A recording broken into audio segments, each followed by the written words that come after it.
and I both know that he has talked about turning the American military on the American people. He has talked about going after people who are engaged in peaceful protest. He has talked about locking people up because they disagree with him. This is a democracy.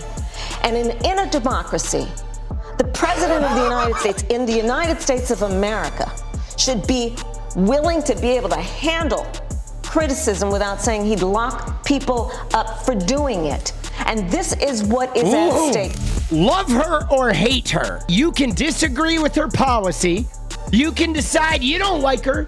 You could be a racist bitch and say she's low IQ or some shit like Donald Trump. But nobody on this planet cannot tell you that she is fucking tough as nails, because she is in this hostile environment with a guy who's trying to step on her words, trying to back her in a corner, trying to push her around, trying to rough her up, and she is controlling the tenor of this conversation.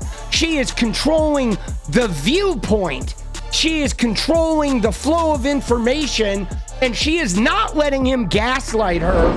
Voters tell pollsters all over the country and here in Pennsylvania that immigration is one of the key issues that they're looking at this election, and specifically the influx of illegal immigrants from more than 150 countries. How many illegal immigrants would you estimate your administration has released into the country over the last 3.5 years? Well, I'm glad you raised the issue of immigration, because I agree with you. It is a topic of discussion that people want to rightly have. And you know what I'm going to talk about. Yeah, but right do you, now, just a number. Do you think it's 1 million, 3 million? Brett, let's just get to the point. Okay, the point is that we have a broken immigration system that needs to be repaired. Let's go. So your Homeland Security Secretary said that 85% of apprehensions. I'm not finished. We have an it's a rough estimate of 6 million people have been released into the country. And let me just finish. I'll get to the question, I promise you. I was beginning to answer. And when what's interesting about this already from the start is chiseled wannabe William Shatner. Oh yeah, he's very combative. But you see that? He's like, how many immigrants do you think have been released? Oh, let me tell you the answer to the question. What a weirdo, bro. But that's what they want to talk about. You want to talk about the number, or you want to fix that shit? Because you know what Kamala's going to say. She's going to say, we got a broken immigration system. We need to fix that shit. It's real simple. It's broken. Let's fix it. Oh, wait, Donald Trump doesn't want to fix it. He wants to kill the bill and not fix it so you can sit here and grill me and be like, gotcha, right? I'm a wannabe William Shatner, like a fucking the Pillsbury Doughboy with fucking Clark Kent haircut. When you came into office, your administration immediately reversed a number of Trump border policies. Most significantly, the policy that required illegal immigrants to be detained through deportation, either in the U.S. or in Mexico. And you switched that policy. They were released from custody awaiting trial. So instead, included in those were a large number of single men, adult men, who went on to commit heinous crimes. Military age men who committed heinous crimes. Dude, there's been like 12 crimes committed by undocumented people. I saw Trump talking about his epidemic. There were 20 crimes in 5 states in 2 years. It was not a lot of heinous crimes, but all right. Do you regret the decision to terminate Remain in Mexico at the beginning of your administration? At the beginning of our administration, within practically hours of taking the oath, the first bill that we offered Congress, before we worked on infrastructure, before the Inflation Reduction Act, before the CHIPS and Science Act, before the bipartisan Safer Communities Act, the first bill, practically within hours of taking the oath, was a bill to fix our immigration system. Yes, ma'am. It was called the U.S. Citizenship Act of 2021. Exactly. It was essentially a pathway to citizenship for the elite. Yes, ma'am. May I finish responding, please? But you have to let me finish, You please. had the White House and the House and the Senate, and they didn't bring up that bill. I'm in the middle of responding to the point you're raising, and I'd like to finish. Dude, this guy, bro. We recognized from day one that, to the point of this being your first question, it is a priority for us as a nation and for the American people. And our focus has been on fixing a problem.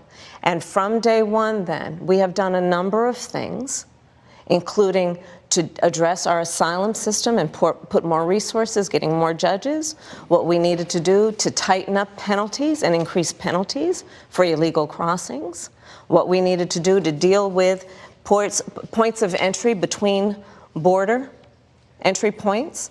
That's the work we did, and we worked on supporting what was a bipartisan effort, including some of the most conservative members of the United States Congress, to actually strengthen the border.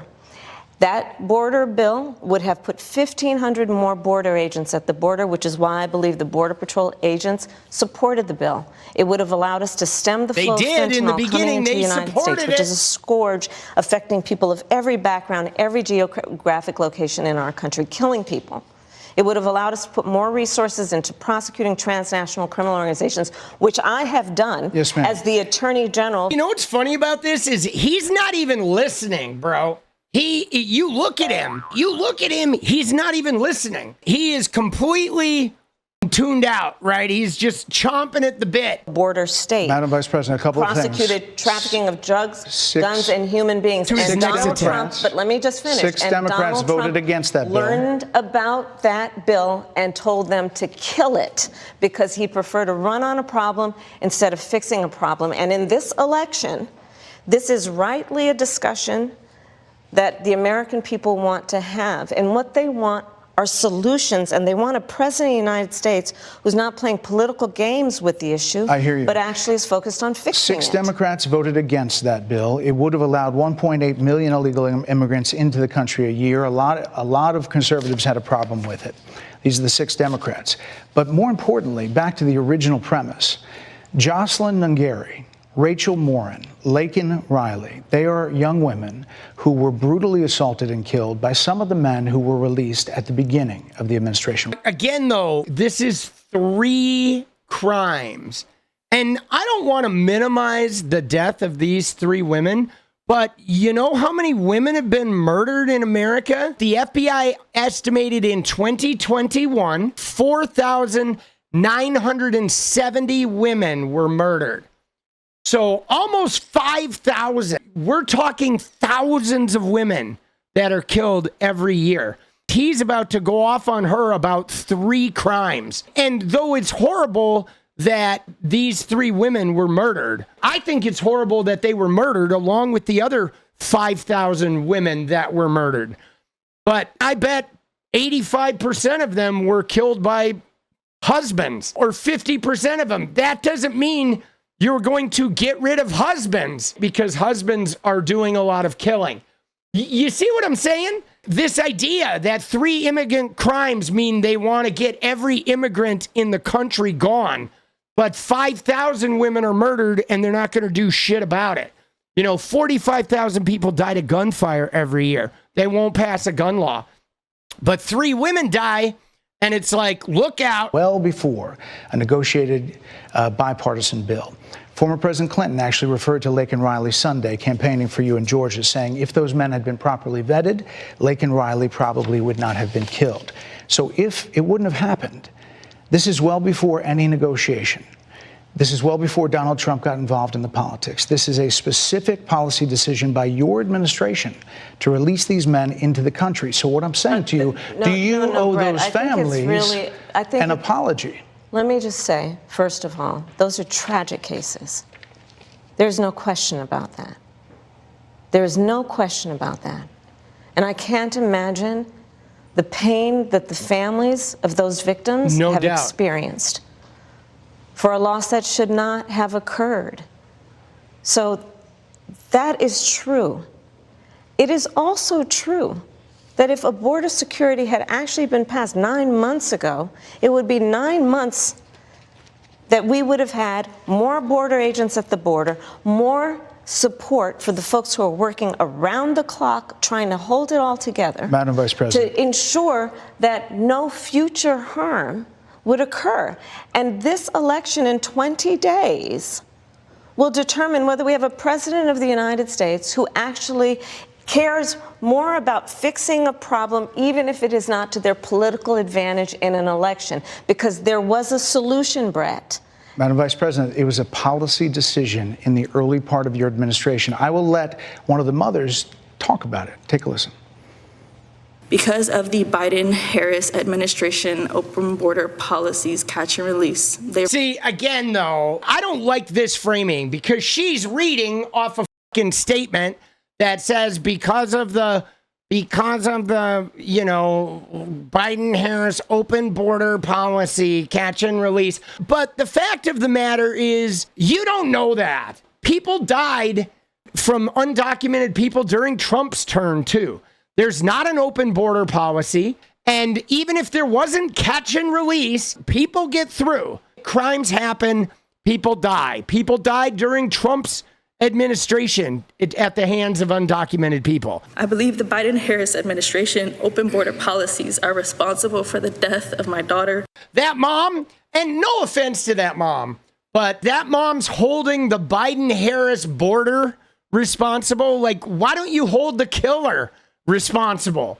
The killer is responsible for your daughter's death. That's not the Biden-Harris border. There's thousands of women that are getting murdered in America every year. And it's not, the police's fault or the president's fault or the Biden-Harris border or the Canadian border or the, Lufthansa's fault because somebody flew over from Germany and then committed a murder here.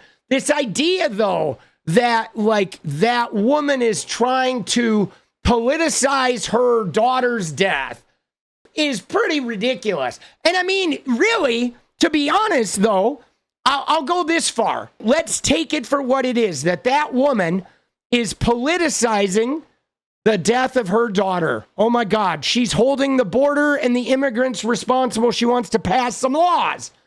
Well, what about the 45,000 people that die of gunfire every year?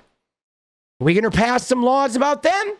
Or why do gun deaths get thoughts and prayers, but immigrant killings get severe, staunch, permanent action?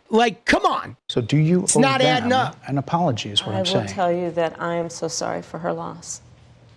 I am so sorry for her loss. Sincerely. But let's talk about what is happening right now with an individual who does not want to participate in solutions. Let's talk about that as well. But do you want to answer in all fairness, I told you, I feel awful for what she and her family have experienced. During that time, you said repeatedly that the border was secure. When in your mind did it start becoming a crisis? I think we've had a broken immigration system transcending, by the way, Donald Trump's administration, even before. Let's all be honest about that. It's been broken for I have no pride 25 years. in saying that this is a perfect immigration system. I've been clear, I think we all are, that it needs to be fixed. We need more. I was just down at the border talking with border agents, and they will tell you, and I'm sure I know you investigate and you are a serious journalist. They will tell you, we need more judges. We need to process those cases faster. We need the support for those cases that should be prosecuted.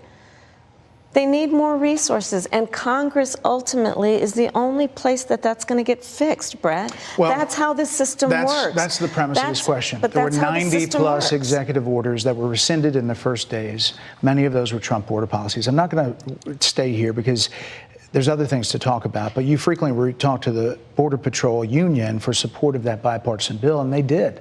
They supported it. But they also just endorsed Donald Trump and said, you've been, quote, a failure with border security. Why do you think they said that? I think they're frustrated, and I get it. They want support. They want support, and that's what that border security bill would have done. She can't outright say it, but they want immunity is what they want, guys. They do. They want that fat immunity, bro. I shit you not. They're like, holy shit, if Donnie Trump gets in there, we can be like mobsters and nobody can f with us. And she does need to toe the line because she can't say that, but we know it. I'll say it. I'll say it because I ain't running for president, right? Yet. But You know, it's factual that they're supporting him because he's offering them freedom to expand their power base. There's a lot of people that look back at what you said at 2019 when you first ran for president. And there have been changes, and you've talked about some of them. When it comes to immigration, you supported allowing immigrants in the country illegally to apply for driver's license, to qualify for free tuition at universities, to be enrolled in free health care. Do you still support those things? Listen, that was 5 years ago, and I'm very clear that I will follow the law. I have made that statement over and over again, and as Vice President of the United States, that's exactly what I've done, not to mention before. If that's the case, you chose a running mate, Tim Walz, governor of Minnesota, who signed those very things into state law. So do you support that? We are very clear, and I am very clear, as is Tim Walz, that we must support and enforce federal law, and that is exactly what we will do. So decriminalizing border crossings, like you said in 2019. I do not believe in decriminalizing border crossings, and I've not done that as vice president. I will not do that as president. So these are evolutions that you've had. But let's be very clear. I'm the only person who's running for president who has prosecuted transnational criminal organizations. Fuck you, from the Brett. Sinaloa cartel to the Guadalajara cartel to people who have trafficked in guns, drugs, and human beings. I have spent a significant part of my career going after people who present a threat to the safety of the American people. And cross our border with the intent of doing us harm and cross our border illegally. And I will do that work as vice president. I take that work quite seriously. Yeah, you like that, though? Because, I mean, this is like kind of the big gotcha. But let me just tell you guys what was wild about that right there is how she did the reverse gotcha. Because he's talking about the law and the border and all this. And she's like, well, let me just ask you, Brett. There's two of us running for president. Which one of us has actually prosecuted gangs? Which one of us has prosecuted cartels and people that were trafficking over the border? And which one of the two just sits around and runs his mouth all goddamn day? Let's answer that question. Riddle me this, Batman. This is a time when voters, especially here in Pennsylvania, are inundated with commercials and ads. They just want it to stop because it's every commercial. But many of them add noise, but a few of them seem to break through. This particular one from the Trump campaign has gotten a lot of attention. Kamala supports taxpayer-funded sex changes for prisoners. Oh, surgery. Jesus. For prisoners. For prisoners. Every transgender inmate in the prison system would have access. So are you still in support of using taxpayer dollars to help prison inmates or detained illegal aliens to transition to another gender? I will follow the law, and it's a law that Donald Trump actually followed. You're probably familiar with, now it's a public report, that under Donald Trump's administration, these surgeries were available on a medical necessity basis to people in the federal prison system. And I think, frankly, that ad from the Trump campaign is a little bit of like throwing, stones when you're living in a glass house. The Trump aides say that he never... Oh, my God, dude. She just called him out. Bro, she just roasted. Homie got roasted.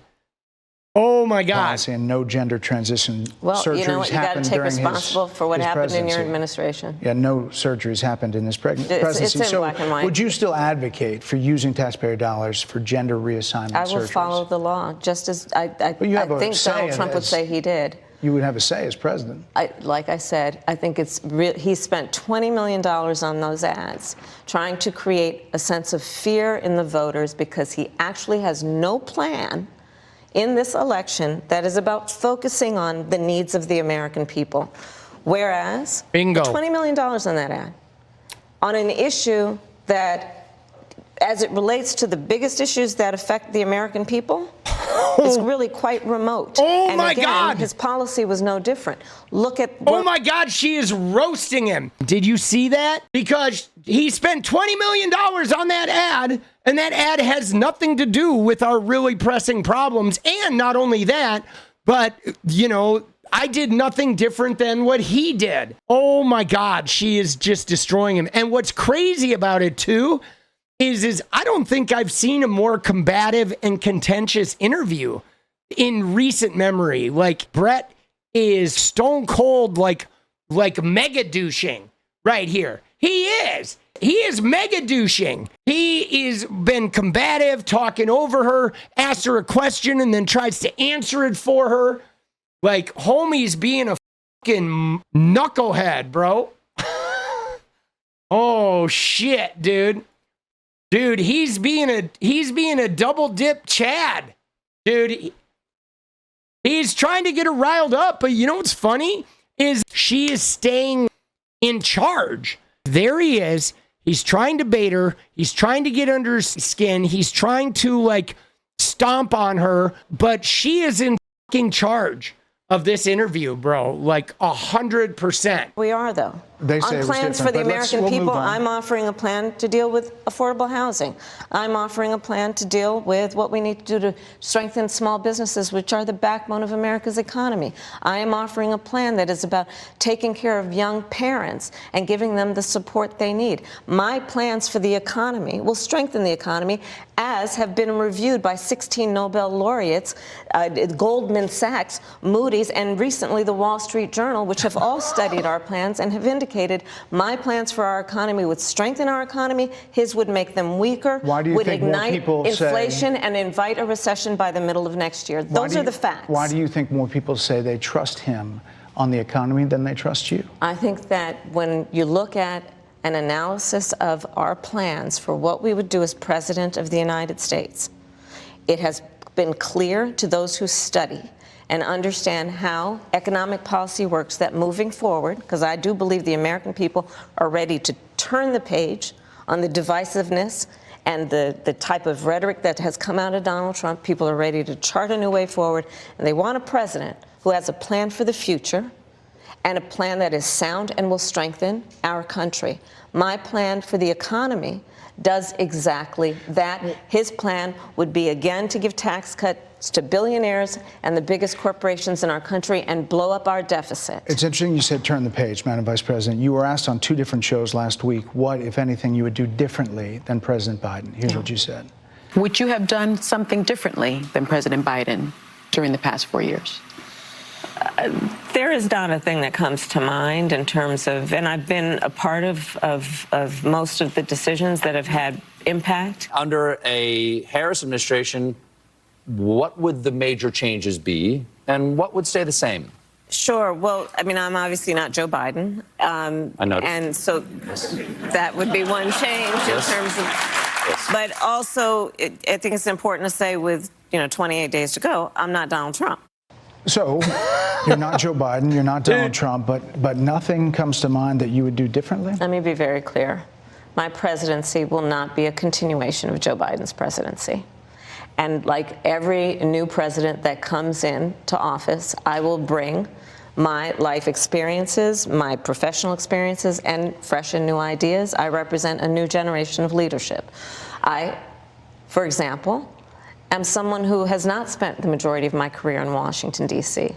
I invite ideas, whether it be from the Republicans who are supporting me, who were just on stage with me minutes ago, and the business sector, and others who can contribute to the decisions that I make about, for example, my plan for increasing the supply of housing in America and bringing down the cost of housing, addressing the issue of small businesses, which is about working with the private sector to bring more capital and access to capital to our small business leaders, including my plan for a $25,000 down payment assistance for first-time home buyers and for small businesses, extending the tax deduction from $5,000 to $50,000. We've heard a lot about this. I know why they're trying to do the Biden thing, because they don't have a record to attack her on. She was actually a great senator. She was actually a great attorney general.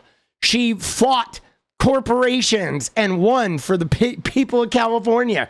She took down cartels and traffickers. That's why there's no attacks on her actual record, because she has been a shark when it comes to like protecting the interests of the people. and protecting the interests of her state. So the problem is they need to tie her to Biden. That's what they need more than anything. They need to put her right under the bus with him. They got to lash her to Joe Biden. That's all they got. Plans in recent days. Your campaign slogan is a new way forward, and it's time to turn the page. Yeah, You've been vice president for 3.5 years. So what are you turning the page from? Well, first of all, turning the page from the last decade in which we have been burdened with the kind of rhetoric coming from Donald Trump that has been designed and implemented to divide our country and have Americans literally point fingers at each other. All day long. Rhetoric and an approach to leadership that suggests that the strength of a leader is based on who you beat down instead of what we all know. The strength of leadership is based on who you lift up. The strength of an American president, which is one who understands that the vast majority of us have more in common than what separates us. Madam Vice President, more than 70% of people that is tell about pollsters, turning the page on rhetoric that people are frankly exhausted of, Brett. More than 70% of people tell the country is on the wrong track. They say the country is on the wrong track.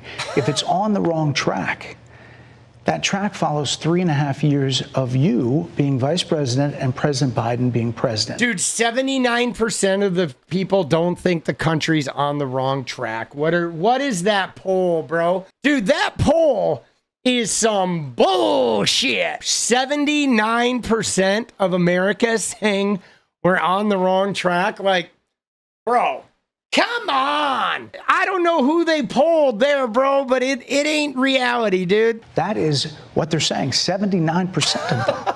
Why are they saying that? If you're turning the page, you've been in office for 3.5 years. And Donald Trump has been running for office.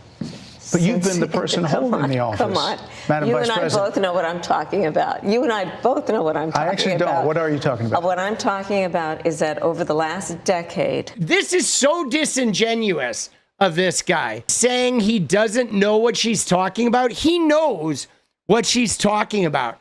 He knows about the Trump rhetoric. He knows exactly what Trump has done to the political climate, with the name calling, with the refusal to take responsibility, with the politicizing things while actually doing nothing to fix them, with the repeated lies about migrants and just lies upon lies upon lies. Like, he knows. We all know what Trump has done with the divisiveness, calling all immigrants rapists and cannibals and all that shit. We know. And for him to act like he doesn't know what she's talking about is like super disingenuous, man. And the other thing too is she has not been president. She has been vice president.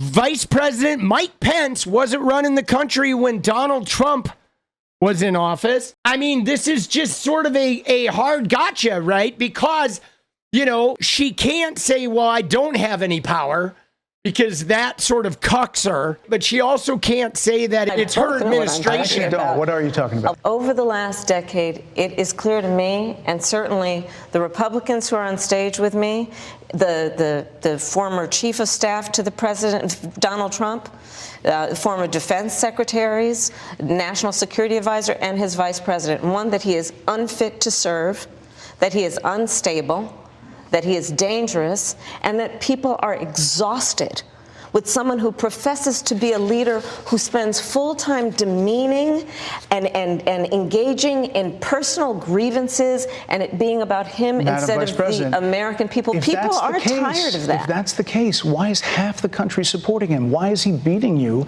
in a lot of swing states? Why, if he's as bad as you say, that half of this country is now supporting this person who could be the 47th president of the United States? Why is that happening? This is an election for president of the United States. It's not supposed to be easy. I know, but it's not supposed to be. It is not supposed to be a cakewalk for anyone. So are they misguided, the 50%? Are they stupid? What is God, it? I would never say that. Dude, about look at how he's trying to bait her. If you listen to Donald Trump, if you watch any of his rallies, he's the one who tends to demean and belittle and diminish the American people. He's the one who talks about an enemy within. An enemy within.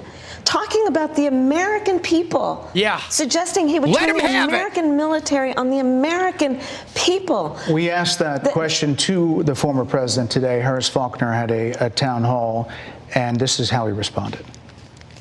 I heard about that. They were saying I was like threatening. I'm not threatening anybody. They're the ones doing the threatening. They do phony investigations. I've been investigated more than Alphonse Capone. He was the greatest gangster. No, it's Dude, true. he's such a bullshit artist. Dude, we watched the goddamn clip, Trumpy. You fucking piece of shit liar. What is he talking about, bro? No, but think of it. It's called weaponization of government. It's a terrible thing. So, Brett, I'm sorry, and with all due respect, that clip was not what he has been saying about the enemy within that he has repeated when he's speaking about the American people. That's not what you just showed. Well, he was asked about that specific... No, that's not what you just showed. In all fairness and respect to you. That was the question that we asked him. You didn't show that. Oh, yeah. Dude, she's calling him out, bro. Dude, Brett Baier. She is fucking taking Pinocchio's nose and sticking it right up your ass, motherfucker. Dude, let's go. She is cooking his ass. Look at him, dude. Dude, what happened? This guy is like Clark Kent on some bad acid, bro. Look at him. Oh, shit. I'm going to have nightmares about this motherfucker, bro. Oh, God damn, dude. Dude, somebody give him a tuck and weave, bro. The bottom line, he has repeated it many times, and you and I both know that. And you and I both know that he has talked about turning the American military on the American people. He has talked about going after people who are engaged in peaceful protest. He has talked about locking people up because they disagree with him. This is a democracy. And in a democracy, the President of the United States, in the United States of America, should be willing to be able to handle criticism without saying he'd lock people up for doing it. And this is what is at stake, which is why you have someone like the former chairman of the Joint Chiefs of Staff saying what Mark Milley has said about Donald Trump being a threat to the United States of America. Love her or hate her. You can disagree with her policy. You can decide you don't like her. But nobody on this planet cannot tell you that she is tough as nails, because she is in this hostile environment with the guy who's trying to step on her words, trying to back her in a corner, trying to push her around, trying to rough her up, and she is controlling the tenor of this conversation. She is not letting him gaslight her, all while maintaining a sense of like, God damn, dude, I want her to be my leader. Let me ask you this, Madam Vice President. You call Donald Trump. You call Donald Trump. He's misguided. You say now he's unstable. He is unstable, Brett. He's not well. You say he's mentally not stable. I think the American people have a concern about Donald Trump, which is why the people who know him best, including leaders of our national security, let's get his vice president up in here. Spoken out. Right? Even people who worked for him in the Oval Office, worked with him in the Situation Room, and have said he is unfit and dangerous and should never be president of the United States again, including his former vice president, which is why the job was open for him to choose another running mate. So that is a fact. Whoopsie. That is a fact. Madam Vice President, they're rapping me very hard here. I hope you got to say what you wanted to say about Donald Trump. There are a lot of things There's more to say. I have much more to say, There are a lot of things that people want to learn about you and your policies, and that's why we invited you here. I invite everyone to go to KamalaHarris.com, and you will see that I have 80 pages of policies that are quite comprehensive and should be accessible to anyone who would like to read them. And it includes what I intend to do about affordable housing, what I intend to do about small bubusinesses, what I do. And that's why we invited you here, to see where you were in 2019 and where you are now. To see where she was in 2019? Dude, why do they want to talk about where she was in 2019? Yeah, let's talk about where Donald Trump was in 2019. firing everybody, sitting on the toilet, rage tweeting all day, telling 30,000 lies. Let's talk about Donald Trump in 2020, yelling at the fucking reporters while, 30,000 people a day are dying. Like, come on, bro. Dude, you want to talk 2019, 2020? Let's talk. All right, let's talk about the $2 billion Jared Kushner picked up. Let's talk about, Trump letting the Saudi Arabians bone saw a Washington Post journalist. Let's talk about the traumatic brain injuries of Iran attacking a military base and Trump not doing shit. Let's talk about Trump getting down and fucking licking, Vladimir Putin's tail. He's giving the chair sniff. All right, let's go. Have the most lethal and best fighting force in the world. Madam Vice President, And they're giving me a hard rap Well, here. I thank you for the time. I thank you for the time. It's good to meet you. Thank you very much. Thank you. Dude, let's go. Oh my God, bro. She is just ballsy, bro. She is ballsy. Seriously. Dude, I am like super impressed because let's just run it back. Okay, let's just run it back and sort of take into account the things we hear versus the things we see. Because I know for the last month, while Kamala was busy crafting her platform, crafting her policies, everybody was saying, where's Kamala? Why isn't she doing interviews? She's scared. She can't talk to anybody. Blah, blah, blah, blah. She needs a teleprompter, right? She just went into the hostile environment and she just owned, okay? She just owned. She didn't let him talk over her. She didn't back down. She never looked weak. She never looked like she was gonna fold. She didn't get pissed off and start saying, that's a nasty question. You're a terrible interviewer. She was forceful and dominant and controlled the tenor of the conversation. No matter how many times he tried to shift it over here, she brought it back over here. Unyielding she was. She was super powerful. That was amazing. I love that about her. I was super impressed. Any doubts that people may have had about her ability to be presidential are definitely in the rearview mirror now, dude. That shit is crazy.